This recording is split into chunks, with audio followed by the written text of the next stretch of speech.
Âgé de 18 ans, Cheikh Touré rêvait d'une carrière dans le football professionnel.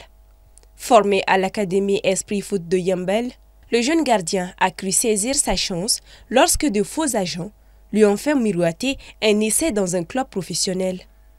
L'itinéraire prévu imposait une étape au Ghana avant de rejoindre la destination finale, le Maroc.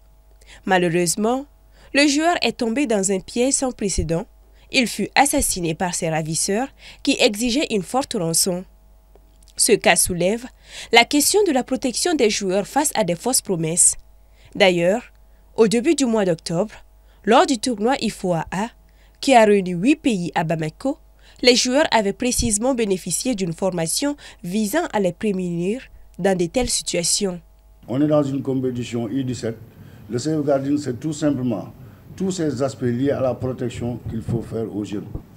On doit les protéger des agents véreux qui viennent, qui disent aux parents Abdoulaye Konaté, moi je peux amener ton fils en Espagne, alors qu'il ne peut pas.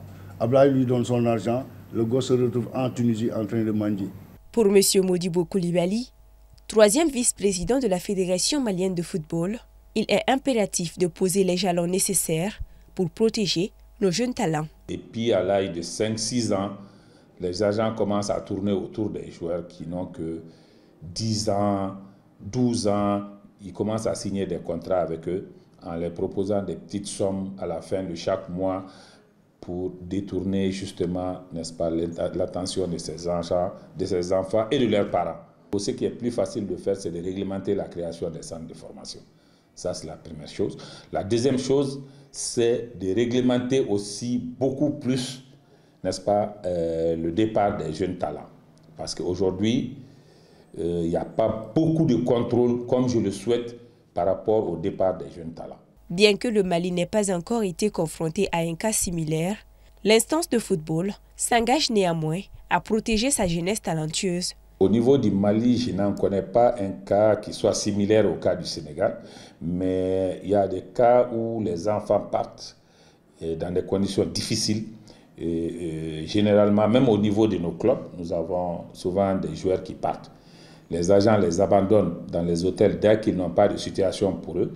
Et les clubs sont obligés, nous sommes obligés souvent de payer les billets de retour et de payer les frais d'hôtel parce qu'ils les abandonnent à l'hôtel et disparaissent. Donc nous avons eu des cas comme ça au Mali. Ce n'est pas aussi dramatique que le cas du Sénégal, mais c'est des cas aussi qui ont vraiment marqué l'esprit chez nous ici. Au-delà de la sensibilisation, je vous ai dit, nous allons prendre des dispositions réglementaires qui nous permettront, n'est-ce pas, de mieux canaliser et de mieux protéger ces jeunes-là. Concernant le cas de Cheikh, une enquête a été ouverte afin de traduire les coupables en justice. Il est à noter que dans le sport, de nombreux joueurs sont piégés par de faux agents. Notre interlocuteur préconise donc la sensibilisation ainsi qu'un soutien constant de la part des clubs.